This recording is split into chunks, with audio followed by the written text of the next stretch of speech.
from Charlotte. Senator, I am sorry for the losses that you have experienced. 116 dead. Your state hit the hardest here. What does North Carolina need? We need increased attention. We need to continue to increase the surge of federal resources. I'm glad to see finally we're getting movement out of Fort Liberty and out of Kentucky with the 82nd Airborne, 101st.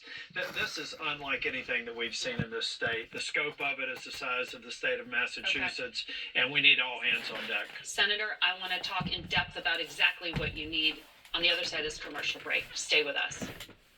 They just had a commercial break. Sometime. My God. How many commercial breaks do you want?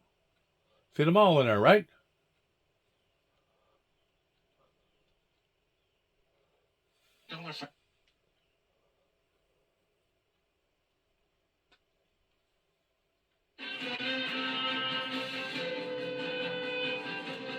Pardon me, Madam Vice. That don't make no sense in how they're breaking that up. Who's running that show this morning?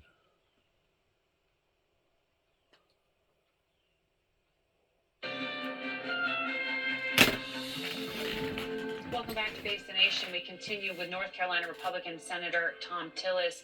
Senator, before the break, you were telling us that you had finally seen some movement from the 82nd Airborne. I know President Biden had approved 1,000 U.S. Army personnel to support the National Guard. What is happening as of today? Are those resources reaching who needs them? They are beginning to move. I think they're moving a little bit more slowly than I'd hoped. That's why while we're working with the ground, I want to thank all the local, state, federal responders out there. They're doing extraordinary work. But we've got to plus up the resources out there into some of the hardest hit areas that we haven't even reached yet. And I, for one, think that can be done through the leadership of an active duty DOD personnel working with the state and with the National Guard. You know what that was? That was a tank that your service stations has under the ground that they fill up. I guess it was so much pressure on top of the tank, and the tank was probably, I don't know, maybe the tank wasn't filled full of liquid. Maybe it was almost partially empty, that caused that thing to bobble up out of the ground, and now it's floating like a fishing lure. That took a lot to get that thing out of the ground, because they go into the ground about 10 feet. Whoa. I know they go into the ground 6 feet, and that's from the top. The bottom goes down probably another 8 to 10 foot, maybe 12 foot. It took a lot of pressure to get that tank out of the ground. Look at this. This is the first time I've seen that. Look at that tank right there. Areas that we haven't even reached yet, and I, for one, think that can be done. Look at that tank right there. And you can tell by looking at it, it ain't new. I mean, it's got rust all over it. It come out of the ground. Whatever kind of tank it is. Maybe an oil tank. Maybe a diesel tank. Through the leadership of an active duty DOD personnel working with the state and with the National Guard. We just need to surge more resources. We've got to clear roads. Most roads still have propane tank closed in western North Carolina. I've been out there twice this week. I'll be out there every day. Last week, every day this week. But just the basics of debris removal, for rescue operations, things that the Department of Defense, the 82nd Airborne, the 101st are accustomed to doing in battle situations, are exactly what we need in western North Carolina. So you would prefer the military be in the lead and not FEMA? Is that right? What I believe is that it has to be a coordinated response, and FEMA knows how to do this well. They've done it in other major disaster events. The American people and people in North Carolina need to understand the scope of this storm is more like Katrina. It may look like a flood to the outside observer, but again, this is a landmass roughly the size of the state of Massachusetts with damage distributed throughout. We have to get the maximum resources on the ground immediately to finish rescue operations and then sadly be there for recovery and rebuilding. I noticed that a state senator in North Carolina named Kevin Corbin had been posting on Facebook asking people to stop conspiracy theory junk, as he called it, including claims the government's controlling the weather or stealing donation money. Who or what is fueling that kind of misinformation? And do you think it's harming recovery efforts? Well, Margaret, one people I've been involved in a number of storm responses, and this is when I believe discipline is absolutely essential. Kevin is a friend of mine, and he's right to call out people. Many of these observations are not even from people on the ground. I believe that we have to stay focused on rescue operations, recovery operations, clearing operations, and we don't need any of these distractions on the ground. It's at the expense of the hardworking first responders and people that are just trying to recover their life. So I think they should listen to Kevin's advice and do the same. Look, if there are any challenges, call my office. We'll track them down if there are real issues. But quite honestly, most of what I've seen out there is a distraction and not helping the core of the effort right here, which is to save lives and start rebuilding. Former President Trump claimed the federal response in North Carolina was terrible and emergency funding is being spent on immigrants. Do you know what he's talking about? Well, here, let's stipulate Is he right? the fact that I think that the president is right to say that billions of dollars is being spent as a result of Biden's failed immigration policies and border policies. However, we have the resources that we need. We're going to have to go back and pass. And not only has that been mishandled, but also a government that's willing to give out billions of dollars to other countries, regardless whether they be in war or they be in the middle of a catastrophe, such as the people in eastern and western North Carolina and South Carolina and Georgia and Florida are in. But it's as if our government, we can take care of other people in other countries, but we can't take care of our own. $750 to those people that has made investments, some of them $500,000 more dollars, is basically an insult. It is an insult to them. And I was listening to a story last night on Facebook that one of their federal FEMA people got beat up because he come down to the mountains trying to give out orders, and they're actually causing more complications than they are good. And because of it, I guess a bunch of them decided to show him a good old-fashioned redneck lesson. Now, I don't know that that's true or not. I'm just going by what I watched. I don't want to be exacerbating or exaggerating anything that isn't so. But from what I'm seeing on Facebook and etc. on social media, you have a bunch of disappointed people regarding the FEMA response just within the past week. I don't know what they're going to do next week or the week after. I just know this, that we got another tropical storm that could develop and probably will develop into a hurricane late this afternoon or tonight. And because of it, it looks like it is aiming directly towards Tampa, Florida. Tampa, Florida has escaped again and again and again towards a direct hit. And meteorologists and scientists, people like that knows the layout of Tampa, has already said that if Tampa was to ever get hit by a Katrina-type hurricane directly, that it would be devastating to that region because of its geographics of the way that it's laid out, etc. So that's another problem that we could very well be looking at just within the next 72 hours, or a little more, a little less, whatever, that we could be facing down the road again. We are going to have to be coordinated and organized enough that whenever these events occur, not if they occur, it's no longer, take the word if out of the picture. If does not exist any longer. But when they occur, that we're going to have good response teams, government response teams on the ground, regardless whether it's National Guard, FEMA, whoever, that can respond properly to these events. we're going to have if we're going to be a survivalist nation. If not, we're going to see a lot of people that's going to die and go through misery that never should have went through what they're going through right now, much less what they're going to be going through in the future. In other words, this government needs to awaken, and it needs to be awakened real quick. Resources. We could have a discussion about the failure of this administration's border policies and the billions of dollars it's costing, but right now, not yet is it affecting the flow of resources to Western North Carolina. It is not a factor, to be clear. Okay. Not at this time. Okay. Homeland Security is projecting that FEMA can meet the immediate needs, but they're not sure if we can make it all the way through hurricane season without more federal help. You're asking for federal help, but the Speaker of the House has said he's not calling people back early to vote to approve it. Are you going to try to persuade him otherwise when he comes to North Carolina this week?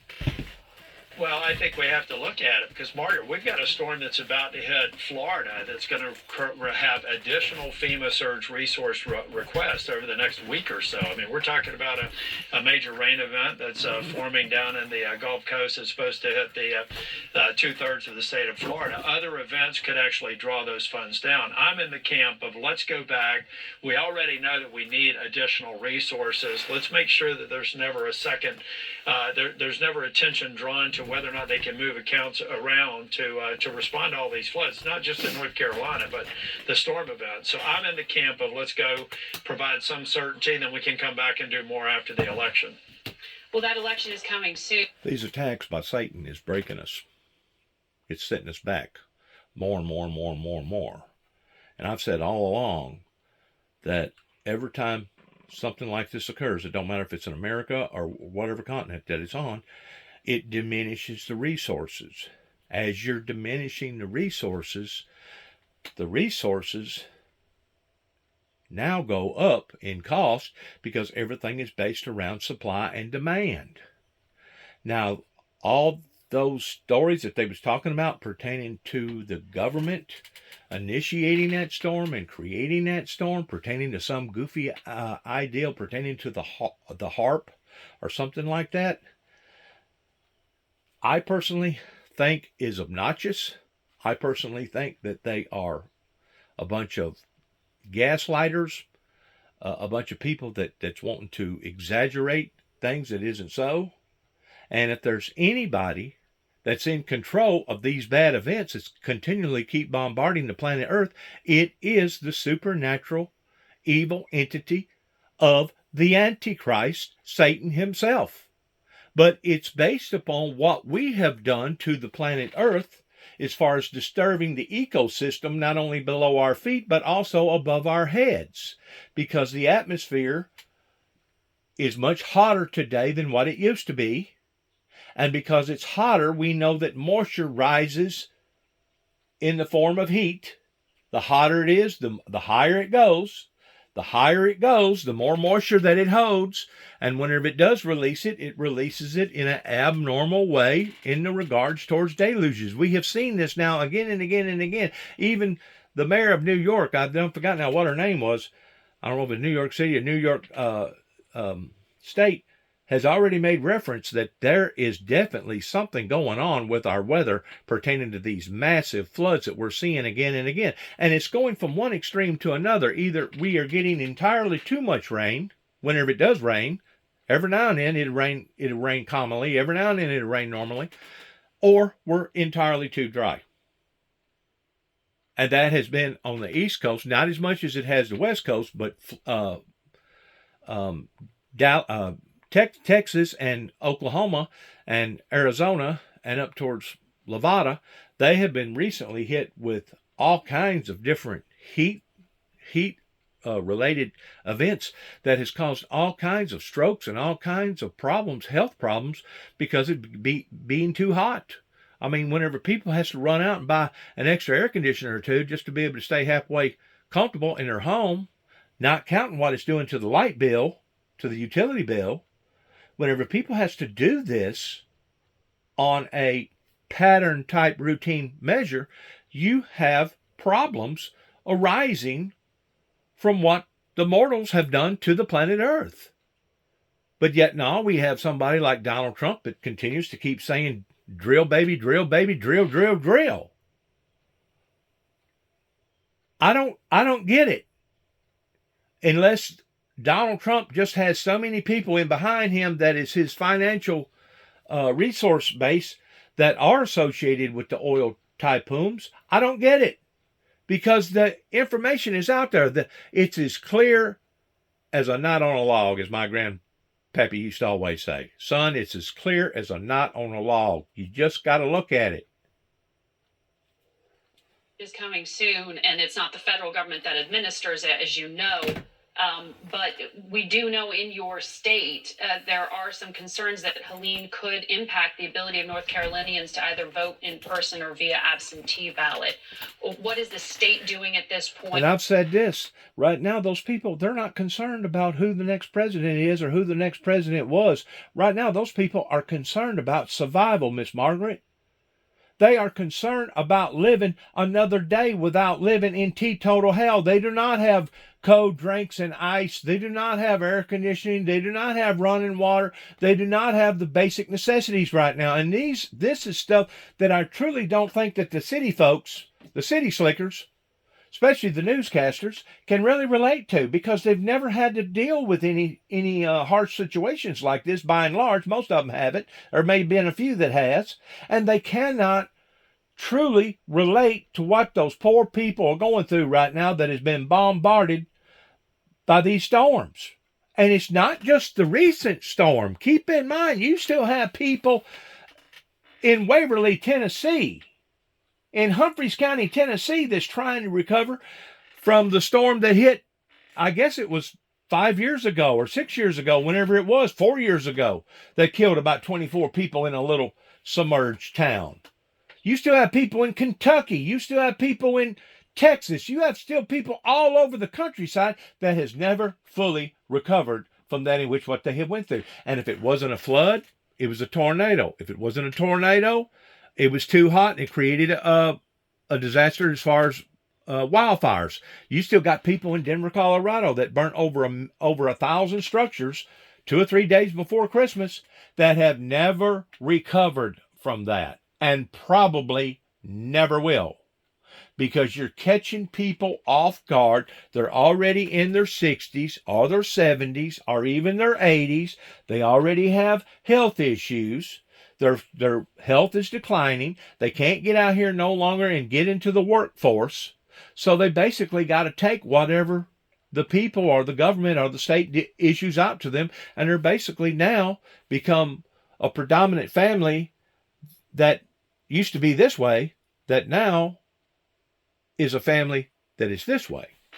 And it is literally breaking the bank of seeing what is going on environmentally, much less what is going on with our illegal immigrants, much less what's going on with all these endless wars, much less what's going on with all these other troubles. Guns, drugs, fentanyl, etc. What has done this? Well, as I was talking to my son this morning, you got to go back to the core.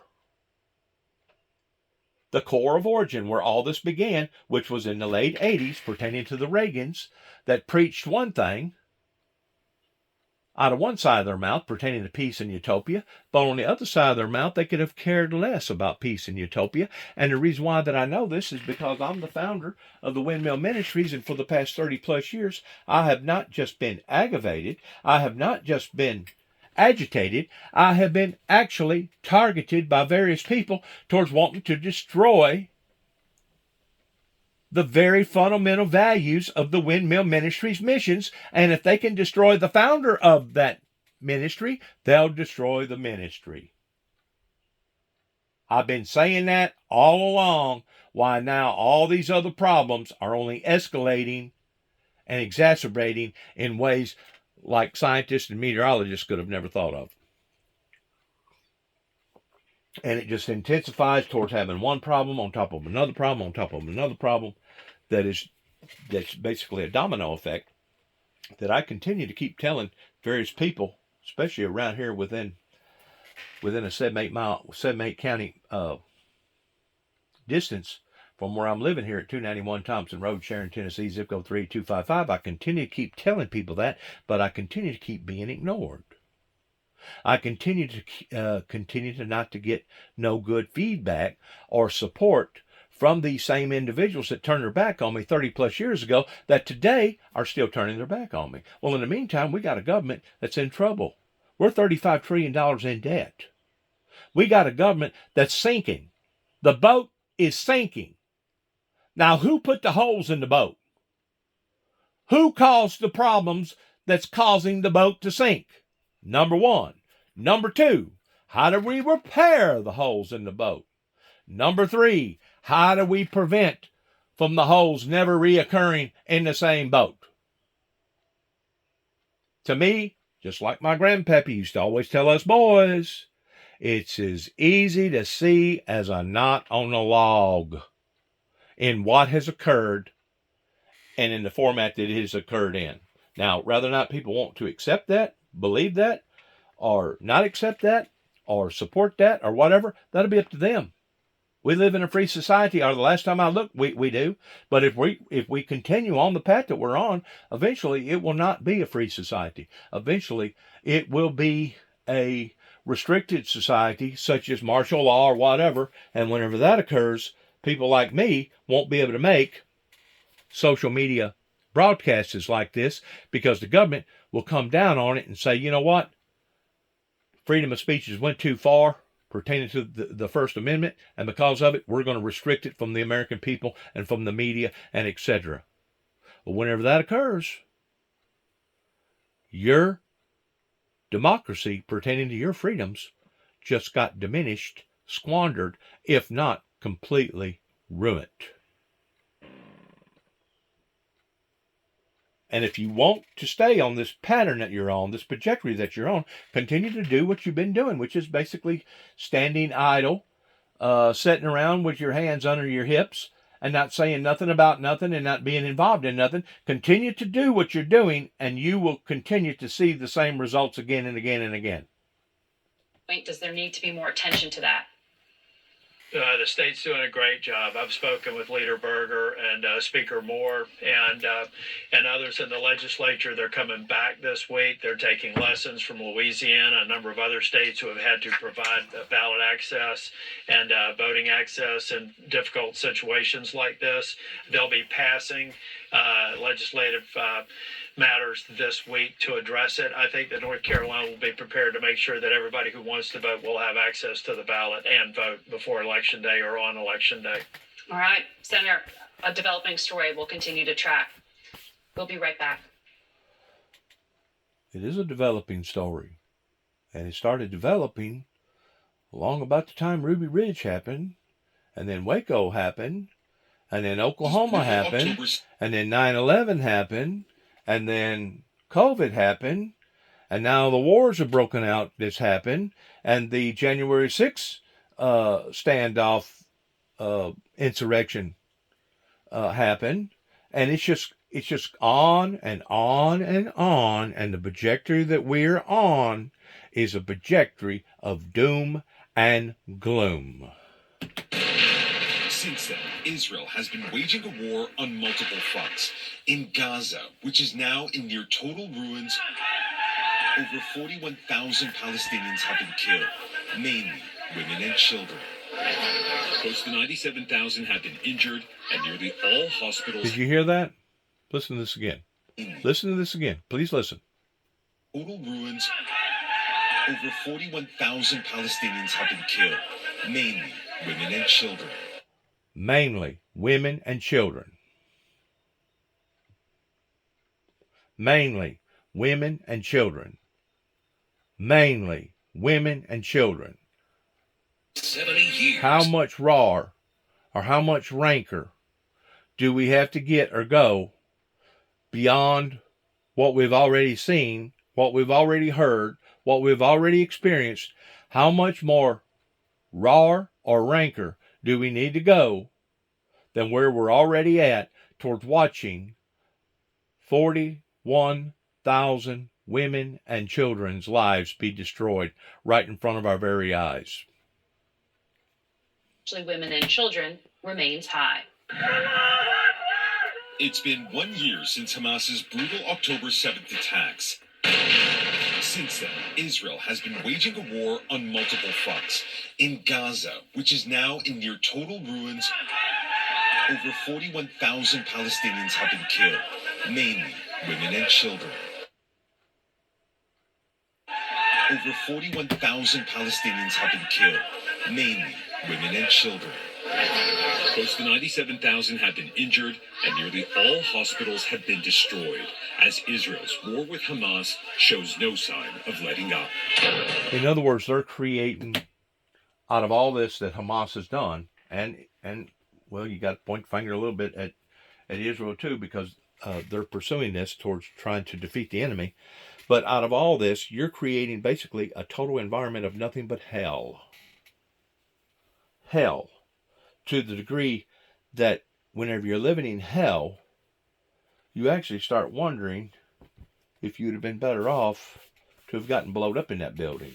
You start wondering, well, would I have been better off if I'd have been one of the victims toward being drowned in the floods? You start wondering, my God, would I have been better off to have just died in all this? And that's whenever the value of life diminishes, and that's whenever things, sure enough, turn from being bad to worser.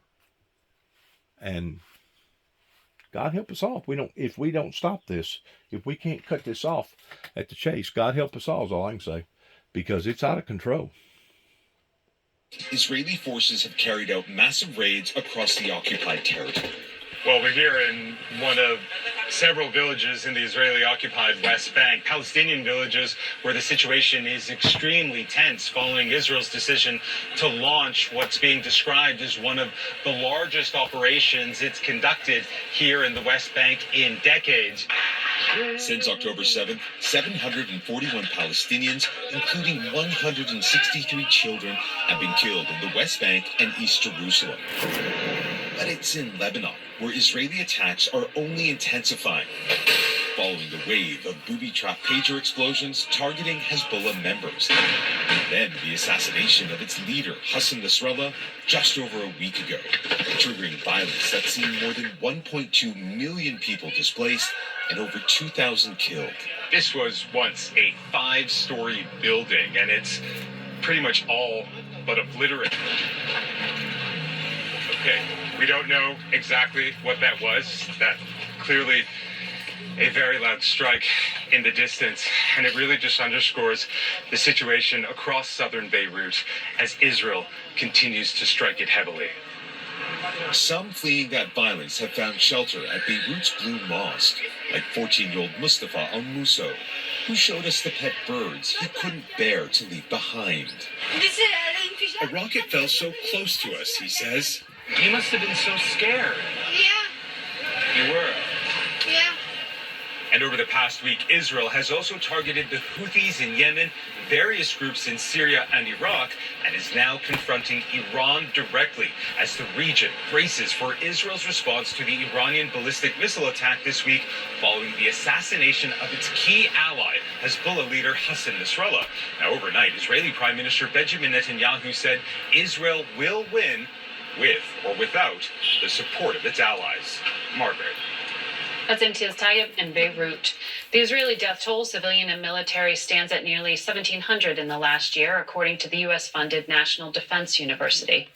The impact of the war will be felt for generations, which is why we want to take a closer look at children in conflict. In Gaza, at least 14,000 kids have died, another 12,500 injured, according to the UN. Catherine Russell is the executive director of UNICEF, the UN agency that helps disadvantaged children around the world.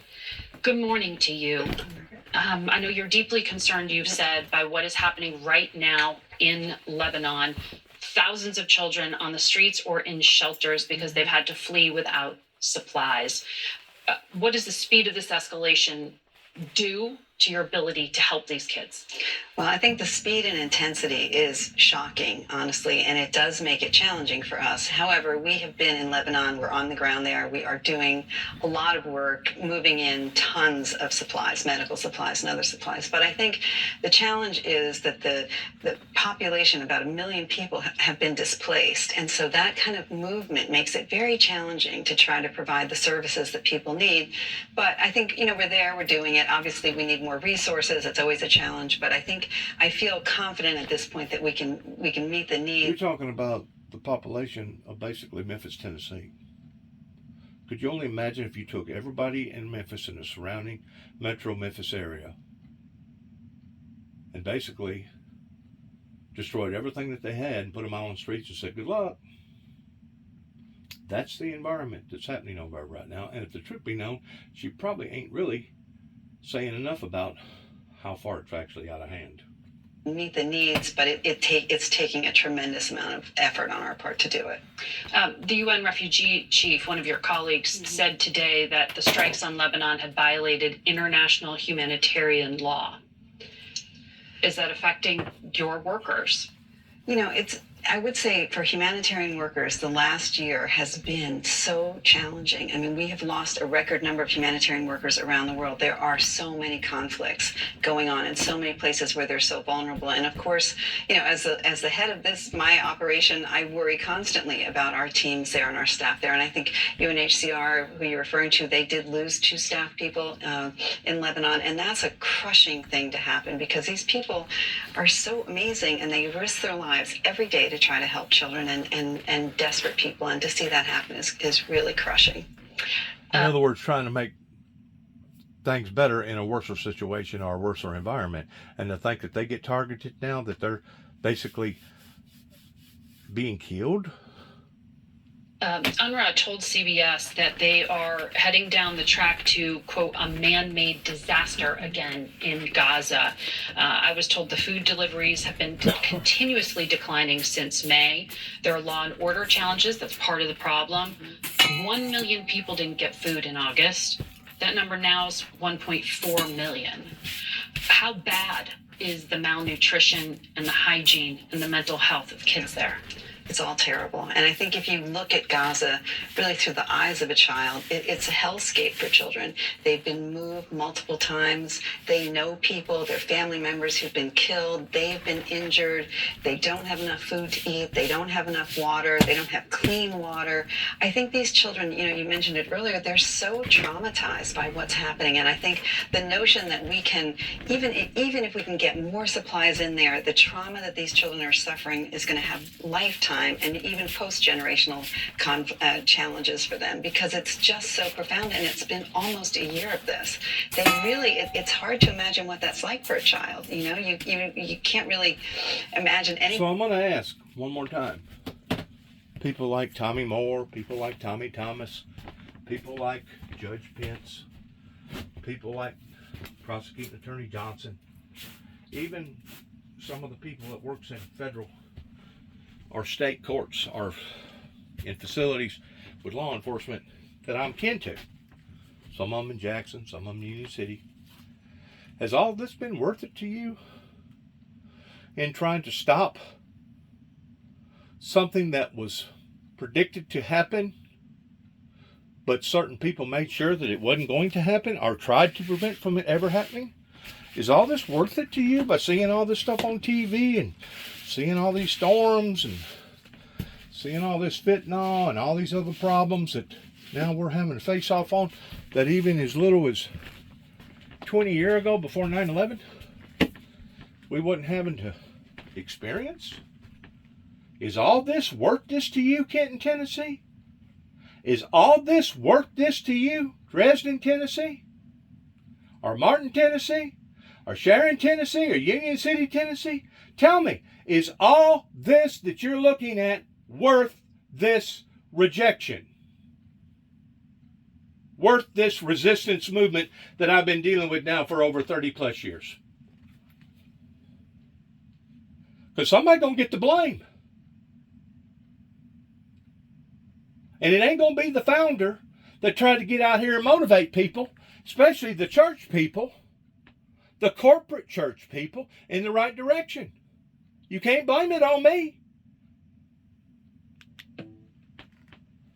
Incomparable for them, and I think they have no security, they have no certainty in life. They're just really suffering every single day. But you were able to get polio shots into kids. How come you can't get them food? Yeah, it's such a good question. First, I would say it's terrible that we had to go in and do polio vaccinations, right? There hadn't been polio in Gaza for years, decades, really. And of course, we started to see some cases of it. That's because they're living in such terrible conditions. The water is dirty and all the rest of it. So we were able, with other UN agencies, to go in and vaccinate children for polio, vaccinated well over 500,000 children. 500 million children. It was a real success story. And I think the important point about that is it shows that if the authorities there help us, make it possible for us to do our work, we can do it. We can definitely do it, but we need more support so that there's security. As you say, there is not security right now. It's very dangerous to move things around. The roads are a mess. We get stuck at checkpoints. It's just one logistical problem after another. And I think the polio lesson is we can do it, and they can help us do it if they choose to. Now, what the people are going through right now in Florida, Georgia, South Carolina, Tennessee, Kentucky, and 2 or 3 other states, multiply that times 1,000. Towards what's been going on now over there in the Middle East for the past year in the lives of innocent people. And at that rate, maybe you can start to comprehend the burden that has befallen upon to the lives of the innocent, multiplied times 1,000. Good luck to all of us is all I got to say. Good luck to each and every one of us, because I got a strong feeling that before it's over with, we're all going to need it. God bless America. God bless our troops.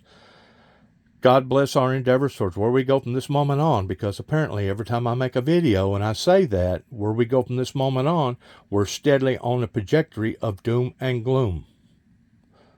So where we go from here is left up to the people. God bless. Heaven help us all, and shalom.